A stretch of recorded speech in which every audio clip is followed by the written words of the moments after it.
ছাগলের মাংস বা গরুর মাংস আমরা বিভিন্নভাবে রান্না করে থাকি, কখনো ঝোল, কখনো ভুনা, কখনো কালিয়া, কোরমা বা রেজালা। আজ রান্না করেছি বিফ স্ট্রু, একদম হোটেল স্টাইলে। হ্যালো ফ্রেন্ডস, আসসালামু আলাইকুম, welcome back to my channel. আজ আপনাদের সঙ্গে শেয়ার করব হোটেলের চেয়েও বেশি স্বাদের ঘরোয়া কিছু মশলা দিয়ে বিফ স্ট্রু।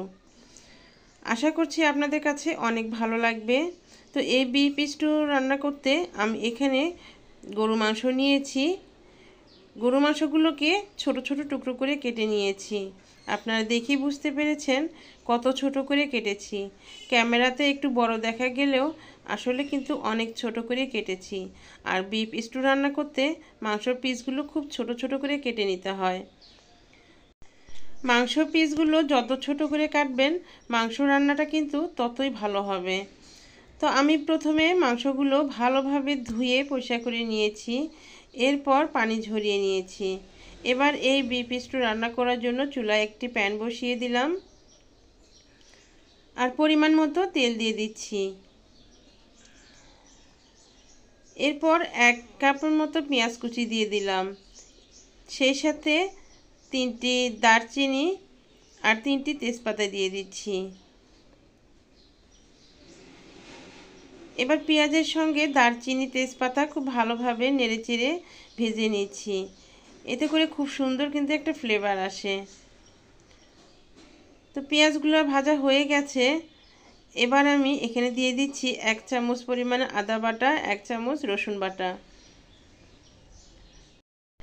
এবার আদা রসুনগুলো পেঁয়াজের সঙ্গে ভালোভাবে নেড়েচেড়ে ভেজে নিচ্ছি। যখন আদা রসুন থেকে কাঁচা গন্ধ দূর হয়ে খুব সুন্দর একটা ফ্লেভার বের হবে, সেই সময় দিয়ে দিচ্ছি স্বাদ মতো লবণ।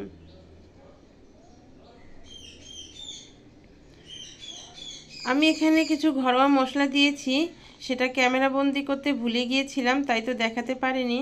আমি এখানে দিয়েছি 1.5 চামচ পরিমাণে গরম মশলা গুঁড়ো, 1.5 চামচ জিরা গুঁড়ো, 1 চামচ ধনিয়া গুঁড়ো, 2 চামচ হলুদের গুঁড়ো, আরও দিয়েছি 2 চামচ শুকনো মরিচের গুঁড়ো।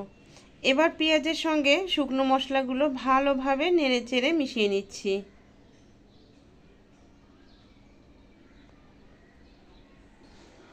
যখন মশলাগুলো মেশানো হয়ে যাবে সেই পর্যায়ে দিয়ে দিচ্ছি গরুর মাংস। আমি এখানে চুলা লো হিটে রেখে মশলাগুলো নেড়েচেড়ে মিশিয়ে নিয়েছি। এবার মাংসের সঙ্গে মশলাগুলো খুব ভালোভাবে মিশিয়ে নিচ্ছি। মেশানো হয়ে গেলে চুলা লো মিডিয়ামের মাঝামাঝিতে রেখে ঢাকনা দিয়ে ঢেকে আমি 5 থেকে 7 মিনিটের জন্য রেখে দিব। আমি কিন্তু এখনও কোনো পানি ব্যবহার করিনি, আপনারা দেখে বুঝেছেন। পানি ছাড়া কিন্তু আমি এই মশলার সঙ্গে মাংসগুলো খুব ভালোভাবে নেড়েচেড়ে কিছুক্ষণ রান্না করে নিব। তো 5 মিনিট পর ঢাকনা তুলে মাংসগুলো আবারও ভালোভাবে নাড়াচাড়া দিয়ে মিশিয়ে নিচ্ছি।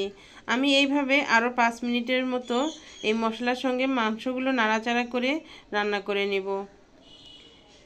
এরপর সামান্য কিছু পরিমাণে পানি দিয়ে নাড়াচাড়া করে মিশিয়ে নিয়ে ঢাকনা দিয়ে ঢেকে রেখে দিব মাংস সেদ্ধ হওয়ার জন্য।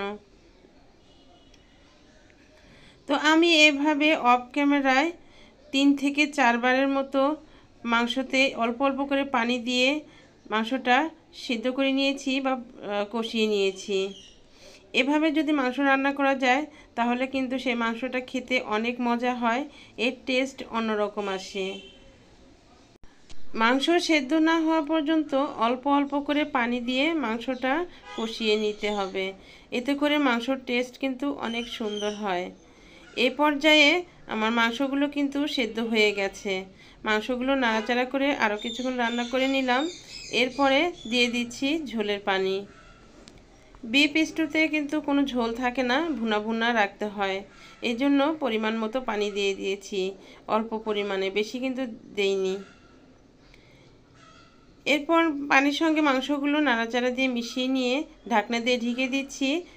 তো আপনারা যারা এখন পর্যন্ত আমার সঙ্গে আছেন কিন্তু লাইক দিতে ভুলে গেছেন, কষ্ট করে একটা করে লাইক দিয়ে দিবেন। তো এই তো মাংস রান্না কিন্তু আমার হয়ে গেছে প্রায়। পানি কিছুটা টেনে গেছে। এই পর্যায়ে ঢাকনা তুলে আমি নাড়াচাড়া দিয়ে তেজপাতাগুলো এই পর্যায়ে তুলে ফেলছি। কারণ মাংসের মধ্যে তেজপাতা যদি থাকে তাহলে কিন্তু দেখতে ভালো লাগে না, তাই তো মাংস হওয়ার আগে আগে আমি তেজপাতাগুলো তুলে ফেলি। এবার আমি এখানে দিয়ে দিচ্ছি হোমমেড গরম মশলা। এখানে কিন্তু সব ধরনের মশলা অ্যাড করা আছে। এই গুঁড়ো দেওয়ার ফলে মাংসর টেস্ট কিন্তু খুবই ভালো আসে।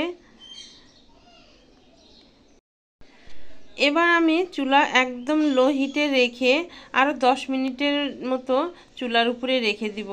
এতে করে মাংসর টেস্ট কিন্তু আরও ভীষণ ভালো হবে, আর মাংস কালারটাও কিন্তু অনেক অনেক সুন্দর আসবে। তো এই তো 10 মিনিট পর ফিরে এলাম। দেখেই বুঝতে পেরেছেন মাংসটা কতটা লোভনীয় হয়েছে। আপনারা কিন্তু বাসায় অবশ্যই ট্রাই করবেন। বাসায় যদি এরকম করে ট্রাই না করেন তাহলে বুঝতেই পারবেন না এই বিফ স্টু রান্না কতটা মজা হয়। এই বিফ স্টু কিন্তু হোটেলের থেকেও বেশি মজা হয়। আমি যেভাবে রান্না করেছি আপনারা এইভাবে রান্না করে দেখবেন, আপনাদের কাছে অনেক অনেক ভালো লাগবে। এখন আমি আপনাদের পরিবেশন করে দেখিয়ে দিচ্ছি মাংসটা ঠিক কেমন হয়েছে। মাশাআল্লাহ, মাংসের কালারটা কিন্তু খুবই চমৎকার হয়েছে, আর খেতেও অনেক অনেক বেশি মজা হয়েছে। আপনারা অবশ্যই বাসায় ট্রাই করবেন, আর যদি বাসায় আপনারা এইভাবে রান্না করেন তাহলে আপনাদের রান্না কেমন হয়েছে অবশ্যই কমেন্ট করে জানাবেন। আর যারা এখনও আমার ভিডিওতে লাইক দেননি প্লিজ লাইক দিয়ে দিবেন, বেশি বেশি করে শেয়ার করবেন ফ্রেন্ডস এবং ফ্যামিলি মেম্বারের সঙ্গে। আর আপনি যদি আমার চ্যানেলে নতুন হয়ে থাকেন তো আমার চ্যানেলটি সাবস্ক্রাইব করে আমার পাশে থেকে যাবেন, আর পাশে থাকা বেল আইকনটি অন করে রাখবেন। এতে করে আমি যখনই কোনো ভিডিও আপলোড করব সঙ্গে সঙ্গে সবার আগে আপনি পেয়ে যাবেন। তো ফ্রেন্ডস, আজকের মতো এখানেই বিদায় নিচ্ছি। দেখা হবে আবার নতুন কোনো এপিসোডে। সেই পর্যন্ত সবাই ভালো থাকবেন, সুস্থ থাকবেন। আল্লাহ হাফিজ।